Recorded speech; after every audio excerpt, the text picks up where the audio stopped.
Alright, good morning mga kabrad, no? Sa lahat ng gustong pumasok ng PUTC, nagtatanong dyan kung upsat lang ba ang kailangan para mag-PUTC. So, gusto nyo pumasok ng Probationary Officer Training Course, no? Kailangan nyo na kumpletuhin ang inyong mga papilis, no? Yung inyong mga folders, mga clearances, and others. So, may proseso tayo dyan.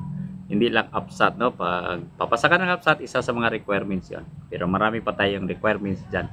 May pumunta lang kayo sa 12 Regional Community Defense Group or sa inyong lugar, mayroon tayong mga RCDG dyan at Community Defense Center para matulungan kayo sa proseso ninyo sa PUTC. At saka yung gusto naman na mag-apply ng Basic Citizens Military Training, wala na po tayong training ngayon, but magpalista na, no? Dahil palagi naman, no? Every year meron tayong training. So first come first serve yung ating training, no? Hindi lahat is maka-join, no? So magpalista ka na, magdala ka na ng birth certificate mo, barangay clearance, no? Police clearance, NBI, yung mga credentials natin, high school graduate or college graduate or high school level, pwede rin, no? Yung ating college level.